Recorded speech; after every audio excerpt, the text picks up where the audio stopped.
Hello बच्चों, welcome to the concept curator. और हमने फर्स्ट चैप्टर स्टार्ट कर रखा है क्लास 9 का, मैटर इन आवर सराउंडिंग। एक लेक्चर हम पढ़ चुके हैं। तो हमने उसमें पढ़ा था कि जो भी हमारे आसपास दिखता है वो क्या है, मैटर है। हमारी यूनिवर्स अगर फंक्शन कर रही है तो किस बेसिस पे कर रही है, उसके लिए चाहिए एनर्जी, और एनर्जी में मैटर से ही मिलता है। उसके लिए हमने एक इक्वेशन पढ़े थे, ये बहुत फेमस इक्वेशन है, is equal to MC square, कि कोई भी मैटर को अगर स्पीड ऑफ लाइट से मिल जाए उसको, तो वो एनर्जी में कन्वर्ट हो जाता है। फिर हमने पढ़ा कि अच्छा, मैटर जो होते हैं उनमें वो बहुत सारे छोटे छोटे पार्टिकल से मिलकर बने होते हैं। तो एक चीज ये थी, और दूसरी बात की जो पार्टिकल्स होते हैं उनमें inter inter particle attraction force होता है। उस बेसिस पे मैटर का फर्दर डिवीजन जो आज हम पढ़ेंगे। फिर हमने एक डेफिनेशन पढ़ा था डिफ्यूजन का। डिफ्यूजन क्या होता है? तो डिफ्यूजन होता है कि दो या दो से ज्यादा अलग अलग पार्टिकल का इंटरमिक्सिंग होना डिफ्यूजन होता है। एक बहुत कॉमन सा एग्जांपल हमने देखा था, वो अगरबत्ती का जलाना और उसकी खुशबू आपके रूम में फैल जाती है। तो ये एक तरह से कैसा है, डिफ्यूजन है एयर में, ठीक बात है। फिर हमने पढ़ा कि जो इंटरएक्टिव फोर्स होते हैं वो किस में ज्यादा होते हैं। तो हमने एक ऑर्डर पढ़ा था कि सबसे ज्यादा सॉलिड में होते हैं, क्योंकि उनकी पैकिंग बहुत ज्यादा होती है, पैकिंग बहुत डेंस होती है, और उनमें इंटर पार्टिकल स्पेसेस जो होते हैं वो ना के बराबर होते हैं, ठीक बात है। फिर हमने क्या पढ़ा था कि पार्टिकल्स एक दूसरे को अट्रैक्ट करते हैं। एक हमने एग्जाम्पल एक्सपेरिमेंट के तौर पे आपकी बुक में जो दे रखा है वो पढ़ा था, इंक वाला डिफ्यूजन का, कि अगर पानी के ऊपर आप 2 बूंद इंक डाल दो और तुरंत देखोगे तो वो सरफेस पे ही रहेगा, पर कुछ घंटे बाद अगर आपके आके लौटोगे तो देखोगे वो पूरा पानी ही, जिस कलर के इंक को आपने डाल रखा है उस कलर की वो पानी हो जाता है। वो कैसे होता है? क्योंकि इंक के जो पार्टिकल होते हैं वो डिफ्यूज कर जाते हैं, ठीक बात है। आज हम जो दूसरा टॉपिक पढ़ने जा रहे हैं इस चैप्टर का, उसका उस टॉपिक की हेडिंग होगी कि फिजिकल क्लासिफिकेशन जो होता है मैटर का वो क्या होता है। तो देखते हैं बच्चों कि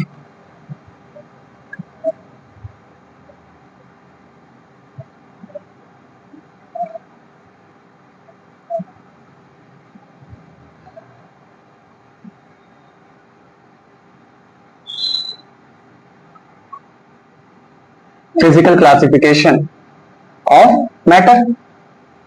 शुरू आपने स्टार्टिंग से पढ़ रखा है कि मैटर के फिजिकल क्लासिफिकेशन में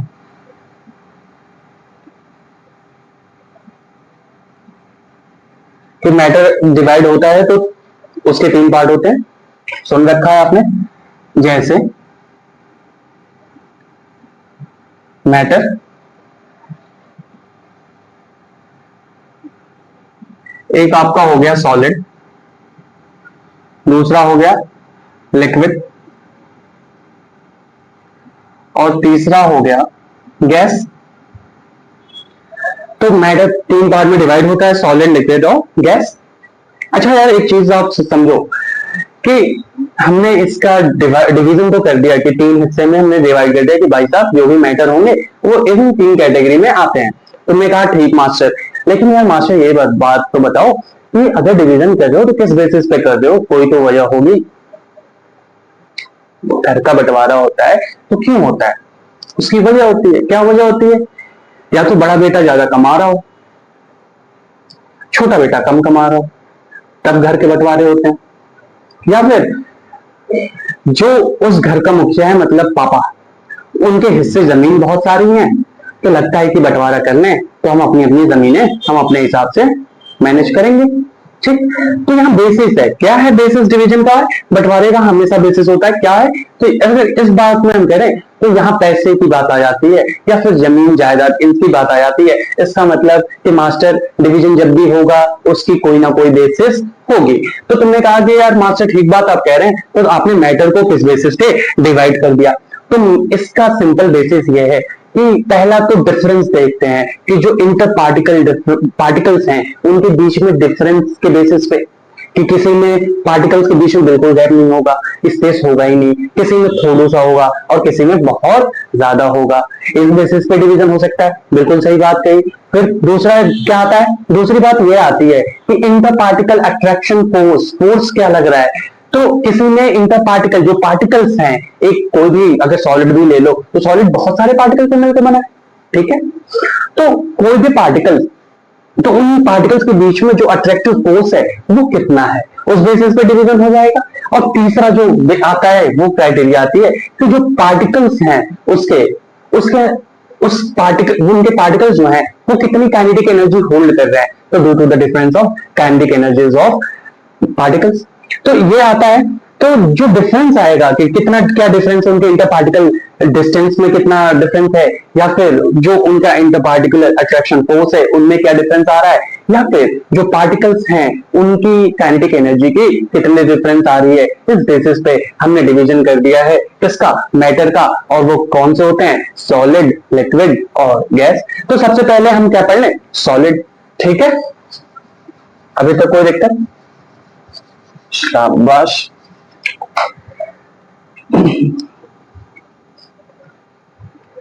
तो पहला हमारा टॉपिक है, अच्छा पहले हम रीजंस, पहले बच्चों हम रीजंस लिख लेते हैं कि किस बेसिस पे है। तो लिख लो कि लिखेंगे reasons for the division of matter. ठीक बात। तो पहला, ड्यू टू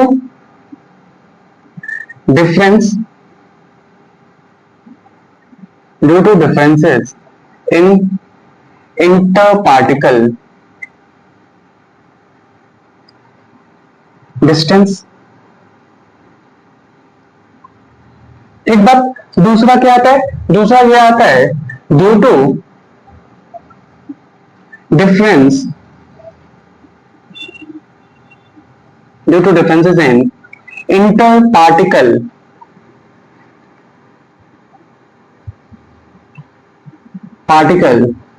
अट्रैक्शन या अट्रैक्शन फोर्स। ठीक बात। तीसरा क्या आता है, due to difference, due to differences in kinetic energy of the particles. ठीक बात। ये तीन डिफरेंसेस है, देख लो। तो पहली हेडिंग डालेंगे सॉलिड। अब सॉलिड की बात करें तो सिंपल है,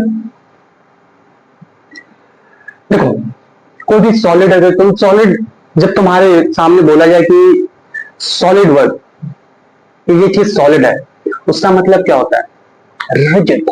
क्या बोलते हैं उसको, रिजिड बोलते हैं। रिजिड का मतलब सख्त, नॉर्मल वर्ड में बोले तो सख्त। कभी सुना है तुम अपने दोस्तों में बात करते होगे तो क्या कहते होगे कि यार ये लड़का बहुत सॉलिड है, सॉलिड इन द माइंड, मतलब कि इट मींस कि वो बहुत रिजिड है, कुछ मायने में बहुत रिजिड है। जैसे अगर नॉर्मल बात अगर हम करें तो तुम कहते हो कि यार ये रवि जो है इसकी बातें बहुत सॉलिड होती हैं, इसका मतलब उसकी बातें टिकाऊ होती हैं, भरोसे के काबिल होती हैं, वो पलटेगा नहीं, वो पलटू नहीं है, इसका मतलब वो रिजिड है, अपनी जगह पे रुकता है। इसका मतलब सॉलिड का वर्ड हम यूज करते हैं एज अ सिनोनिम हम अपनी जिंदगी में। तो सॉलिड का मतलब क्या है, सख्त, रिजिड। ठीक बात है। दूसरी बात कि सॉलिड जो होते हैं उनके जो पार्टिकल्स होंगे उनमें इंटर पार्टिकल, उनमें इंटर पार्टिकल डिस्टेंस बिल्कुल नहीं होता है, मतलब ना के बराबर होता है। ठीक है, बिल्कुल ऐसे होंगे।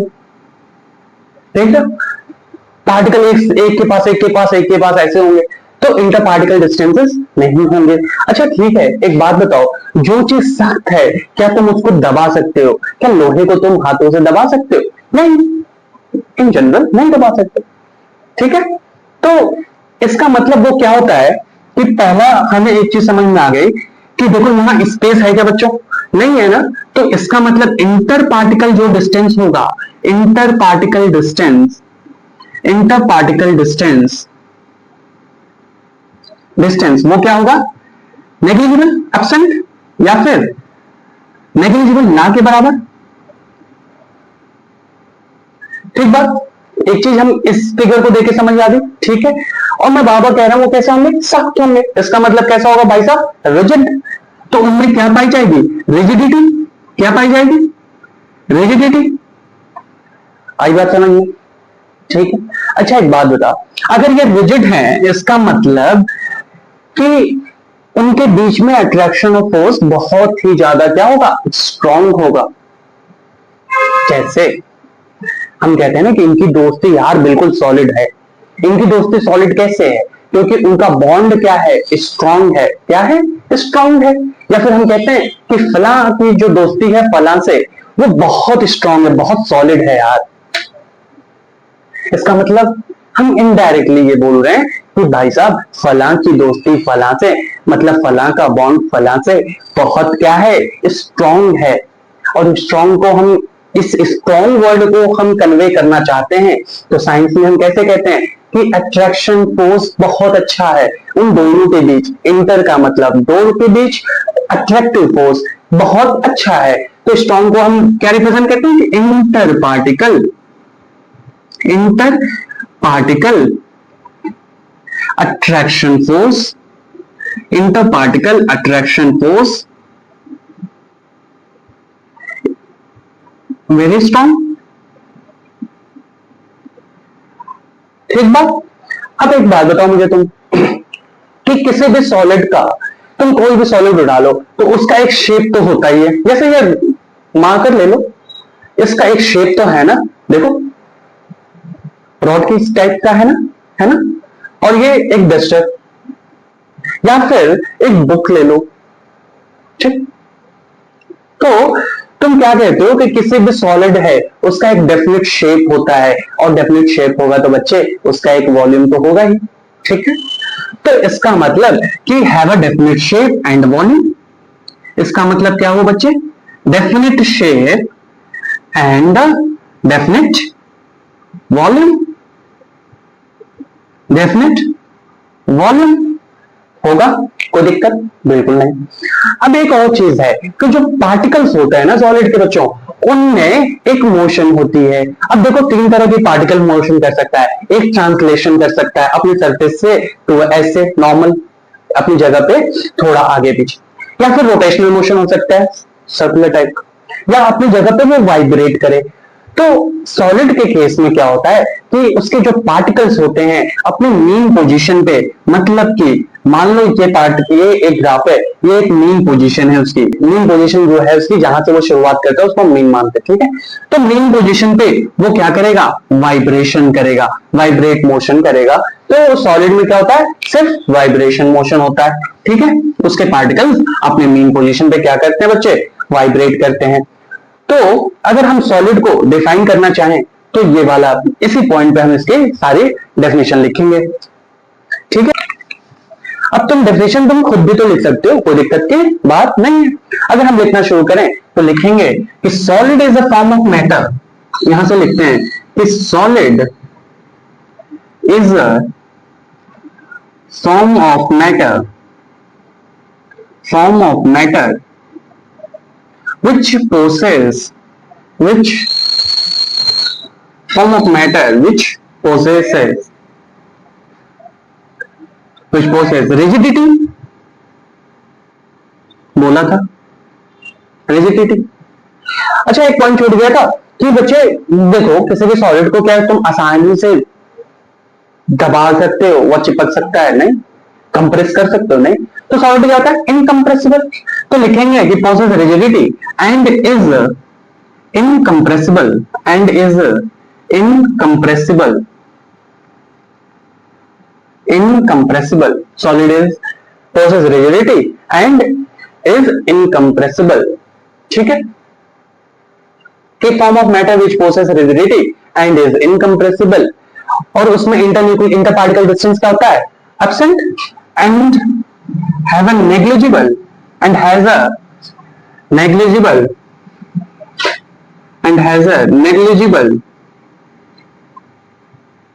And has a negligible, negligible inter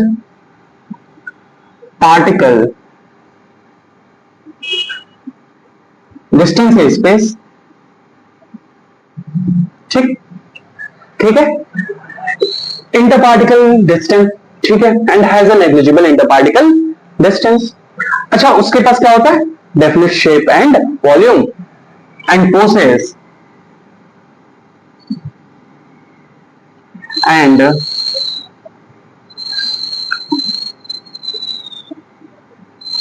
possess definite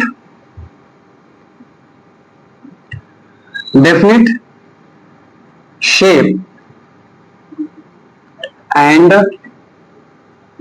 volume. ठीक है बच्चों, तो ये तुम्हारा सॉलिड का डेफिनेशन हो गया। देखो ध्यान से, तो इसमें क्या होता है कि देखो ये परफेक्ट तुम्हारा, इस डेफिनेशन में अगर ध्यान से देखो बच्चों, तो हमने क्या कवर कर लिया कि रिजिड होता है, फिर हमने क्या कहा, इनकंप्रेसिबल होता है, नेग्लिजिबल इंटर पार्टिकल डिस्टेंसेस होती है, और डेफिनेट शेप एंड वॉल्यूम होता है। कितने पॉइंट हो गए? 1 2 3 4 पॉइंट हो गए। अब मैंने एक और पॉइंट लिखा था, अगर तुम्हें याद हो, अगर तुम ध्यान से पढ़ रहे हो, तो मैं बोला था कि उनका इंटर पार्टिकल अट्रैक्शन फोर्स बहुत अच्छा होता है, बहुत स्ट्रांग होता है। तो हम क्या बोलेंगे बच्चों कि it has a strong inter particle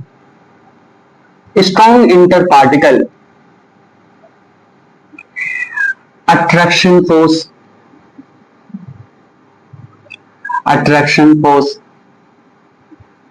तुम कहोगे यार मास्टर इसकी जरूरत थी नहीं, जब आपने रिजिडिट बोल दिया कि ये बहुत रिजिडिटी होती है, इसमें बहुत रिजिड होता है, तो भाई साहब ये तो हम समझदार हैं कि रिजिड हो रहा है, इसका मतलब क्या होगा कि इंटर पार्टिकल अट्रैक्शन फोर्स ज्यादा होगा मास्टर। मैंने कहा बिल्कुल सही बात, पर अपन नोट्स बना रहे हैं तो लिख लेंगे। देख लो कि it has a strong inter nuclear forces, इसकी वजह से वो क्या होता है? रिजिड होता है, ठीक है, और इनका डेफिनेट वॉल्यूम, डेफिनेट शेप होता है। अब हमने एक बात बोला था मोशन के बारे में कि जो सॉलिड के पार्टिकल होते हैं वो कैसे मूव करते हैं, अपने मीन पोजीशन पे वाइब्रेट करते हैं। तो लिखेंगे द पार्टिकल ऑफ, लिखेंगे and it's particle vibrate at its mean position. ठीक, क्या इसमें ट्रांसलेशन मोशन होगा? नहीं। क्या इसमें रोटेशन होगा? नहीं। तो देखो बच्चों, अब आता है हमारा दूसरा लिक्विड। ठीक है, देखते हैं बच्चों। अब लिक्विड की बात करें तो लिक्विड क्या होता है? पहली बात तो लिक्विड नाम सुनते हो तो तुम्हारे जहन में क्या आता है? बहाव, फ्लूइडिटी होती है, बहता हुआ, बहते हुए अरमान, है ना, जिससे पानी बहता है। तो लिक्विड का नाम सुनते ही हमारे जहन में एक वर्ड आता है कि अच्छा पानी। लिक्विड का जैसे लिक्विड नाम सुनोगे तुम्हारे जहन में आएगा अच्छा पानी। ठीक, तो पानी भी क्या है? Water is also a form of liquid. ऐसे बहुत सी चीजें होती हैं जो क्या होती हैं? लिक्विड। तो यहां से लिक्विड की जब भी हमारे जहन में लिक्विड हम वर्ड सुनते हैं, हमारे जहन में एक वर्ड क्या आना चाहिए? फ्लूइडिटी। क्या आनी चाहिए? फ्लूइडिटी। जैसे ही हम सॉलिड का नाम सुनते हैं हमारे जहन में एक वर्ड आना चाहिए जिसको हम क्या बोलते हैं? रिजिडिटी। लेकिन जैसे लिक्विड का नाम आएगा तुम्हारे जहन में क्या आना चाहिए? अरे मास्टर फ्लूइडिटी। इसमें क्या होता है? फ्लूइडिटी ज्यादा होती है। अच्छा, कोई चीज अगर बह पा रही है, फ्लूइड है जो बह पा रहा है, तो लोग अच्छा एक बात बताओ, जिंदगी में लोग बहते कब है? जब थोड़ा उनके बीच का जो फोर्स था, अट्रैक्शन फोर्स, वो क्या हो जाए? थोड़ा कम हो जाए, और जैसे ही फोर्स ऑफ अट्रैक्शन कम होता है लोग बह जाते हैं। सॉलिड बहा नहीं, वो सख्त था गुरु। कैसे? वो रिजिड था ना। हमारा फोर्स ऑफ अट्रैक्शन, जो हमारे पार्टिकल से बीच का फोर्स ऑफ अट्रैक्शन है, वो बहुत मजबूत है, वो नहीं बहता, वो सख्त है, वो सॉलिड है। पर लिक्विड के केस में क्या होता है? थोड़ी सी उनके भावनाएं बदलने लगती हैं। भावनाएं तब बहती हैं जब attraction of force of attraction क्या हो जाए? कम हो जाए। और जैसे ही फोर्स ऑफ अट्रैक्शन कम होता है इंसान क्या होता है? बहने लगता है। तो एक चीज हमें समझ में आ गई कि मास्टर लिक्विड का नाम जब भी सुनेंगे हम तो हमारे जहन में एक वर्ड आएगी जिसको हम बोलते हैं फ्लूइडिटी। आई बात समझ में। दूसरा वर्ड आएगा कि वो बहने लगा, और बहा क्यों? क्योंकि उसके बीच का इंटर पार्टिकल अट्रैक्शन फोर्स कम हो गया। किसके कंपैरिजन में कम हो गया? तो सॉलिड से कम हो गया, और जैसे ही सॉलिड के कंपैरिजन में कम हुआ वो बहने लगा। ठीक है, तो एक बात समझ में आ गई कि अच्छा, तो मास्टर लिक्विड नाम सुनेंगे तो मेरे जहन में एक वर्ड आएगा फ्लूइडिटी। दूसरी बात, ये फ्लूइडिटी क्यों आई? क्योंकि inter particle attraction of force कम होने लगे। अच्छा, पार्टिकल के बीच में अट्रैक्शन फोर्स कम होने लगे तो बहने लगे। एक बात बताओ, ऐसे लोगों को दबाना आसान होता है या नहीं? अरे एक बात बताना, चार भाई हैं, चारों के बीच में तगड़ी बॉन्डिंग है, उनके बीच में जो फोर्स ऑफ अट्रैक्शन है वो बहुत अच्छा है। क्या लोग उसे मोहल्ले वाले दबा पाएंगे? नहीं दबा पाएंगे। निकल जाओगे, मार खा के चले आओगे। तुम एक को टच करोगे, चारों मारेंगे। लेकिन याद रखना, अपने आसपास देखो, हमेशा उन भाइयों को दबाया गया है जिनमें फोर्स ऑफ अट्रैक्शन क्या हो जाता है? कम हो जाता है। जब वो एक दूसरे से अलग बहने लगते हैं, कोई इधर बह गया, कोई उधर बह गया, किसी ने किसी की बातें कह दी तो वो उसकी बातों में बह गया। ऐसे भाइयों को हमेशा दबाना आसान होता है। क्यों होता है? क्योंकि उनके बीच में जो इंटर अट्रैक्शन फोर्स है वो कम हो गया बच्चों। तो एक चीज याद रखो, ये उन्हीं चार भाइयों की तरह है जो लोगों की बातों में आ जाते हैं। तो लिक्विड का नाम जब भी सुनोगे, क्या वर्ड दिमाग में आना चाहिए? फ्लूइडिटी। लिक्विड मतलब फ्लूइडिटी होगा मास्टर। ठीक बात कहा। क्यों बह गया? क्योंकि मास्टर उनके बीच में inter particle attraction force solid के मुकाबले कम था। अच्छा, ये बात है। तब तो ऐसे लोगों को मास्टर दबा सकते हैं। इसका मतलब लिक्विड है कैन बी कंप्रेस्ड, ये कंप्रेसिबल होते हैं। कंप्रेसिबल किसके मुकाबले कंपेयर कर रहे हैं? हम कहेंगे सॉलिड से ज्यादा कंप्रेसिबल होते हैं। सॉलिड तो होता ही नहीं था, उसको दबाने जाते थे, मार खा के चले आते। इसका मतलब लिक्विड इज मोर कंप्रेसिबल। आई बात समझ में बच्चों? तो यहां से हमें एक डेफिनेशन मिल जाती है कि liquid is a fluidity which possess fluidity and is relatively compressible होता है किसके मुकाबले? सॉलिड के। और एक बात बताओ, जो लोग बह गए, जो भाई बह गए, उनका कोई शेप होगा क्या? एक वॉल्यूम होगा कि ये फला के भाई हैं। 5 उंगलियां मिलती हैं तो मुट्ठी बनता है। देखो ये एक शेप बन रहा है, होल्ड कर रहा है, पर हर उंगलियों का अपना अपना वॉल्यूम तो होगा ना। इनका कुछ वॉल्यूम है, इनका कुछ वॉल्यूम है, कुछ तो होगा ना। जैसे, ठीक वैसे ही इनके पास वॉल्यूम तो होगा, डेफिनेट वॉल्यूम होगा, पर ये इनका शेप नहीं होता। ये कोई शेप होल्ड नहीं करते। कहना क्या चाह रहे हो मास्टर? मैं ये कहना चाह रहा हूं कि उनका डेफिनेट वॉल्यूम तो होगा बच्चों, पर शेप नहीं होगा। जिस बर्तन में डाल दो वो उसी शेप, वही शेप ले लेते हैं। सिंपल सा एग्जांपल, पानी देख लेना। अगर ग्लास में डालेगा तो वो ग्लास का शेप ले लेगा, अगर जो बॉल होता है बॉल में डालेगा उसका शेप ले लेगा, बॉटल में डालोगे तो बॉटल का शेप ले लेगा। इसका मतलब, ये तो बड़ी अच्छी बात कही मास्टर। यहां से तो डेफिनेशन तैयार हो गई हमारी कि liquid is a form of matter which possess fluidity and is relatively more compressible than solid and possess lesser interparticle attractive force than those in solid, and it has a definite volume but not a definite shape.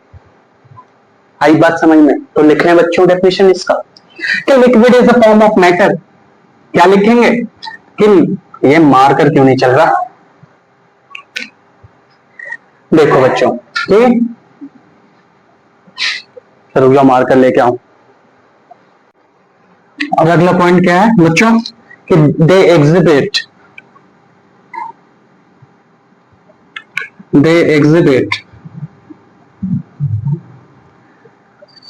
Translational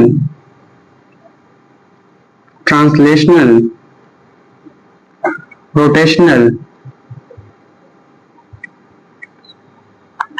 and vibrational motion.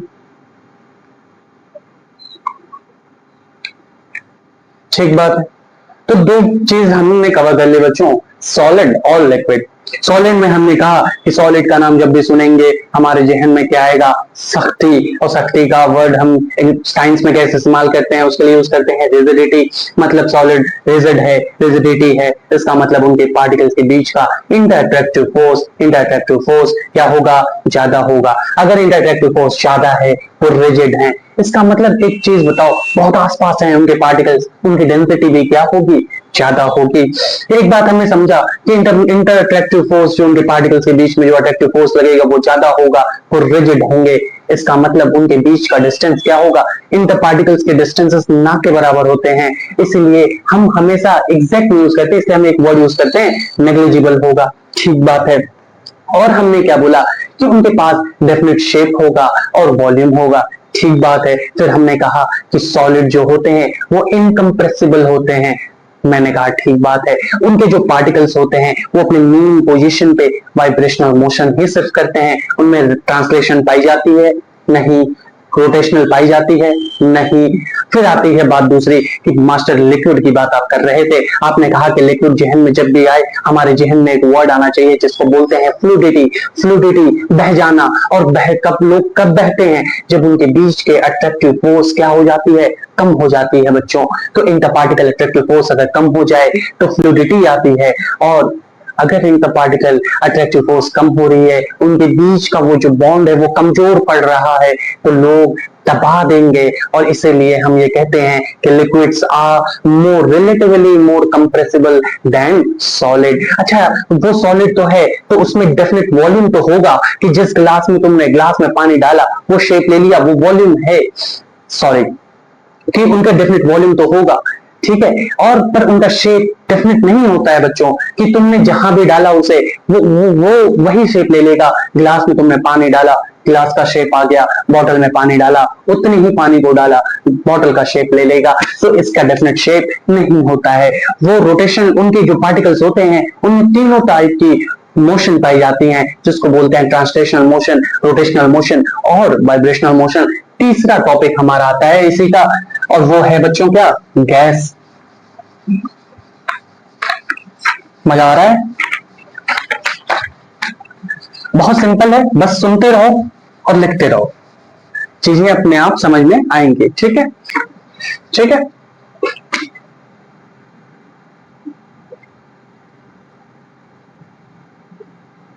Gaseous state. अब gaseous state में बच्चों, अब इसमें देखो, तुम इसमें बताने वाली बातें नहीं है। तुम गैस का नाम सुनते तुम क्या कहते हो, मस्त हवाओं के झोंकों में मैं तो उड़ता चला। मतलब हवा, हवा से क्या सुना, बहता हुआ मस्त हवा। आजकल वैसे भी गर्मी पड़ रही है तो हवा महसूस कर पा रहे हो, खुशी मिलती है। तो खुशी से याद आया कि भाई साहब, हवा क्या होता है, फ्लूइड होता है। ये भी क्या था, इसमें फ्लूडिटी की एक कैरेक्टरिस्टिक पाई जाती है। तो तुम हवा सुनते हो, तुम्हारे जहन में आता है फ्लूडिटी, और बहुत अच्छी फ्लूडिटी भाई साहब, मतलब बहता ही रहता है, ये तो रुकने का नाम ही ना ले रहा। आई बात समझ में?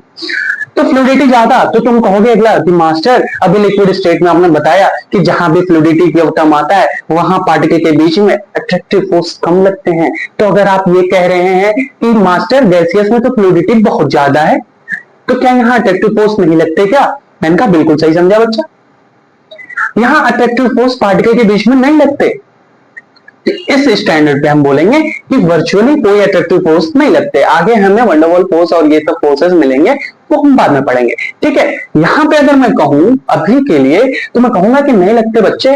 अरे बालक, जब ये बहता ही रह रहा है, इसके बीच और वो उसके पार्टिकल्स के बीच का डिस्टेंस बहुत ज्यादा होता है।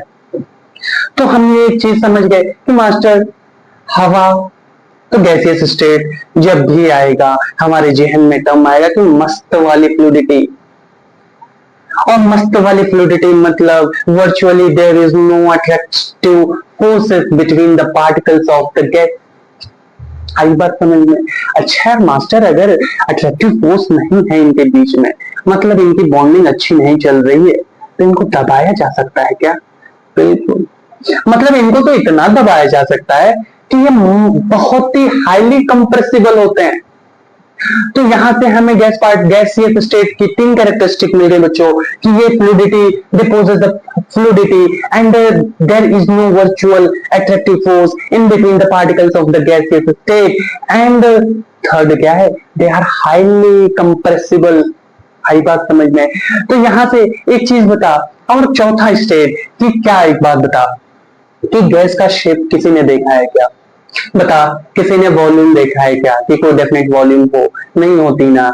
तो इनका शेप भी डेफिनेट नहीं होता, वॉल्यूम भी डेफिनेट नहीं होता। तो क्या हमें गैसियस स्टेट की डेफिनेशन नहीं मिल गई क्या कि it is a form of matter which possesses fluidity and is highly compressible and virtually there is no attractive force in between the particles. बता, and it does not possess a definite shape and volume. आई बात समझ में? तो लिख लें क्या?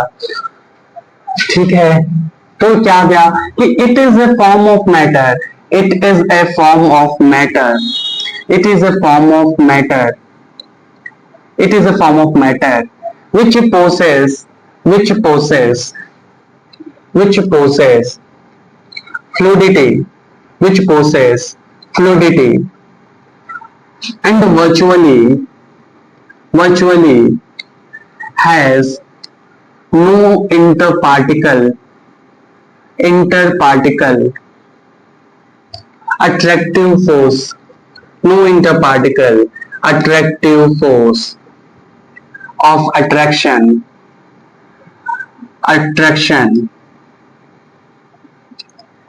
and has no interparticle attractive force of attraction and does not have a एक और पॉइंट लिख लें कि highly compressible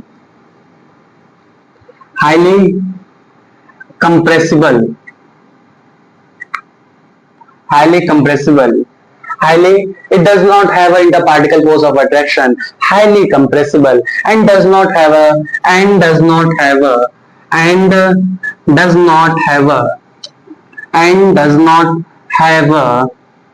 definite shape and volume. आई बात समझ में? डेफिनेशन देख लो बच्चों, ठीक है। और एक चीज बता कि ये डेफिनेशन नहीं है बच्चों ये सारे पॉइंट पे कि पहला भाई साहब फ्लूडिटी होती है, no interparticle attraction force of attraction होता है, हाईली कंप्रेसिबल होता है and does not have a definite shape and volume होता है, ठीक है। एक पॉइंट और लिख लो अलग से कि जो इनका इंटरपार्टिकल डिस्टेंस होता है वो बहुत ज्यादा आता है, तो it has a very large interparticle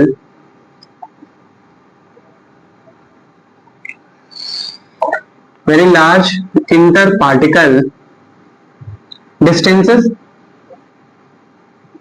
जिसकी वजह से ये क्या होता है, highly compressible distances and it is highly compressible,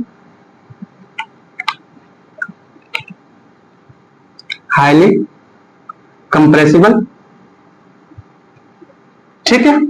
अच्छा हाँ, कंप्रेसिबल का सबसे अच्छा एग्जांपल देखो, इसका क्या है कि तुम कहोगे यार मास्टर एक एग्जांपल दे दो मजा आ जाए, तो एक मार बताओ कि गैस क्या होता है, लेकिन जैसे एलपीजी, तुम्हारे घर में जो गैस का सिलेंडर आता है ना उसमें क्या होता है, एलपीजी को क्या बोलते हैं, लिक्विफाइड पेट्रोलियम गैस।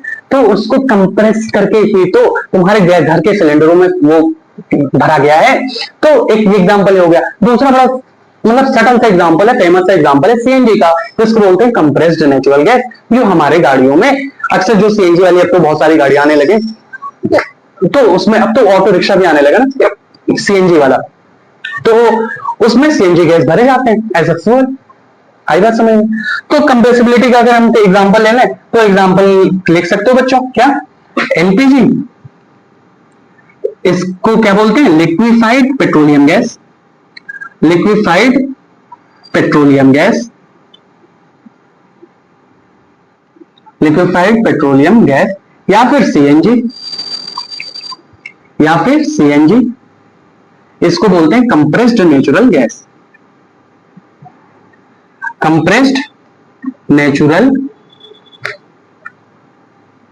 गैस। ठीक, ये दो एग्जाम्पल हो गए। और तीसरा ये जो हम कॉमन पॉइंट लेके चल रहे हैं कि इनके पार्टिकल्स का मोशन में, सॉलिड में क्या था भाई साहब, वाइब्रेशनल था। लिक्विड में क्या था, ट्रांसलेशन, रोटेशनल, वाइब्रेशन तीनों था। गैस में भी क्या होगा, तीनों होगा। तो its particle has translational,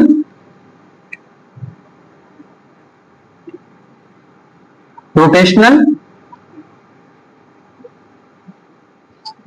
and vibrational motion।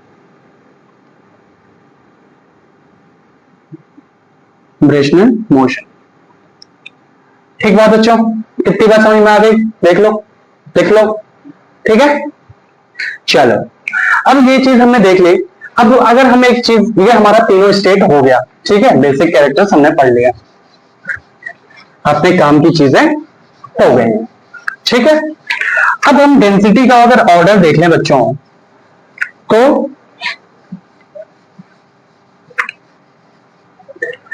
वो अलग से हम लिख लेंगे डेंसिटी का ऑर्डर। देख लो कि बच्चों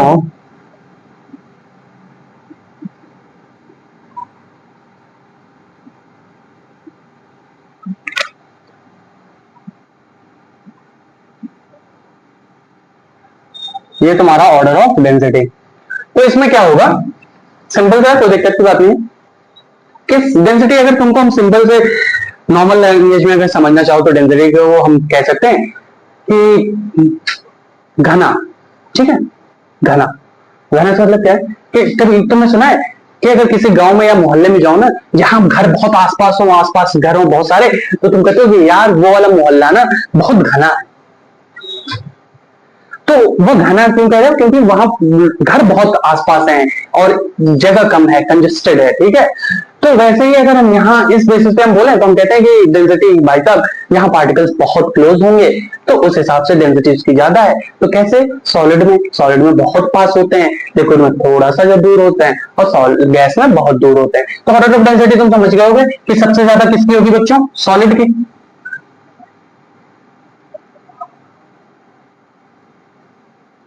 सॉलिड, फिर लिक्विड, फिर गैस। ठीक है, देख लो, ये बात आई समझ में। अब एक हमारा आता है टर्म गैस प्रेशर। क्या आता है, गैस गैस प्रेशर। ठीक है, सिंपल से है, कोई दिक्कत की बात नहीं है, समझते हैं। गैस प्रेशर, ठीक है।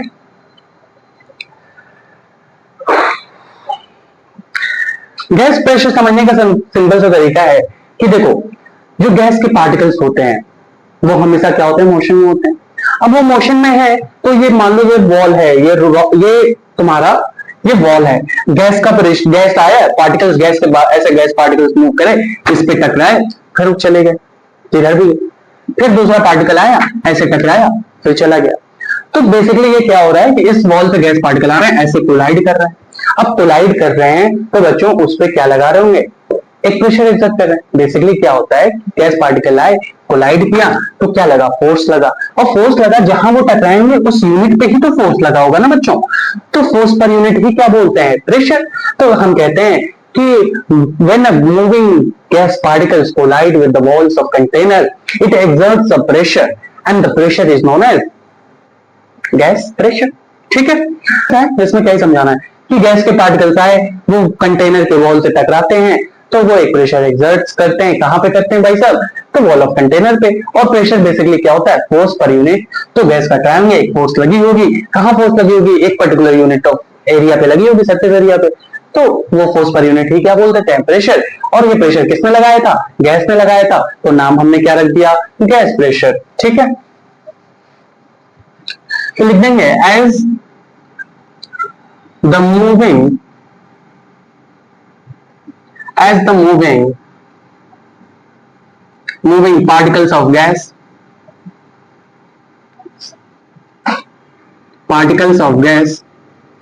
collide collided with walls of container, walls of container,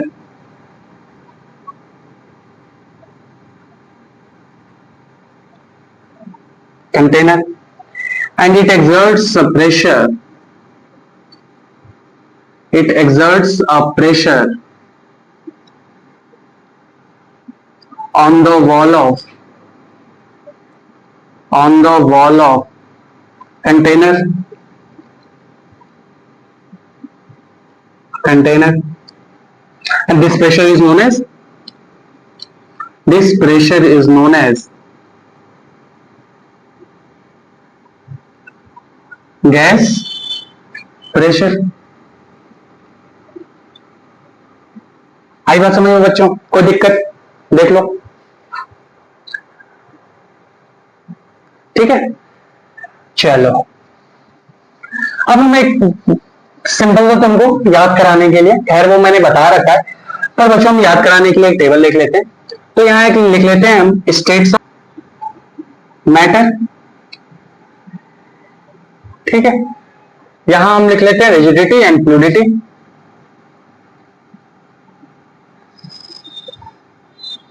rigidity या फिर फ्लूइडिटी, और यहां एक लिख लेते हैं कंप्रेसिबिलिटी।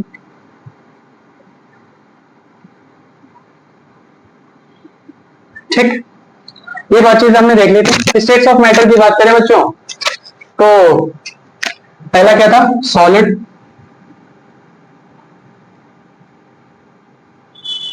ठीक है। सॉलिड रिजिड होता है या फ्लूइडिटी पाई जाती है इसमें? रिजिडिटी होती है। तो ये कैसा होता है? सॉलिड, सॉलिड में क्या पाई जाएगी? रिजिडिटी। कंप्रेसिबल होता है ना के बराबर, तो यहां क्या लिख देंगे? नेग्लिजिबल, ठीक है। दूसरा आता है लिक्विड,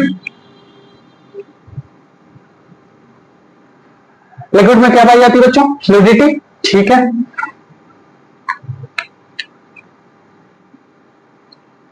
और कंप्रेसिबिलिटी पाई जाती है, पाई जाती है। तो ये कैसे होते हैं? कंप्रेसिबल, ठीक है। फिर तीसरा स्टेट आता है कौन सा बच्चों? गैसियस। तो इसमें भी क्या पाई जाती है? फ्लूइडिटी, ठीक है। और ये कंप्रेसिबल होता है? अरे भाई साहब ये तो हाईली कंप्रेसिबल होता है, हाईली कंप्रेसिबल, ठीक है। आई बात समझ में बच्चों? तो यहां पे हमारा दूसरा टॉपिक और आपका दूसरा लेक्चर कंप्लीट होता है कि स्टेट्स ऑफ मैटर। अगले टॉपिक में बच्चों हम बहुत बहुत ही अच्छा और बहुत इंटरेस्टिंग टॉपिक पढ़ने जा रहे हैं, और वो हम पढ़ेंगे कि स्केल, टेम्परेचर स्केल। वो मजेदार टॉपिक है। तो उसमें मैं आपको सिखाऊंगा कि सेल्सियस को फ़ारेनहाइट में कैसे कन्वर्ट करते हैं, और दुनिया की कोई भी स्केल हो यार उसको तीसरे स्केल में कैसे कन्वर्ट करेंगे। एक सिंपल सा फॉर्मूला बनाएंगे, और उस फॉर्मूला बनाएंगे या बना बनाया हम आपको बताएंगे, और इससे आप टेम्परेचर से, आपका वो जो टेम्परेचर का डर है, जो आपके चाचा ताऊ पूछते हैं ना कि 25 सेल्सियस को फ़ारेनहाइट में बताओ कितना होगा, 25 सेल्सियस केल्विन में कितना होगा, वो सब हम डर दूर करेंगे। तो बच्चों आपका ये सेकंड लेक्चर होता है कंप्लीट, और पढ़ते रहिए। पहला लेक्चर आप देख लेना और सेकंड ये है, और अब हम लगातार लेक्चर्स अपलोड करते रहेंगे। तब तक के लिए मिलते हैं, और जल्दी मैं आपको तीसरा लेक्चर भी टेम्परेचर स्केल का अपलोड कर दूंगा, तो आप देखिए और बने रहिए। चलिए फिर अच्छे से पढ़िए, अपना ख्याल रखिए, मिलते हैं।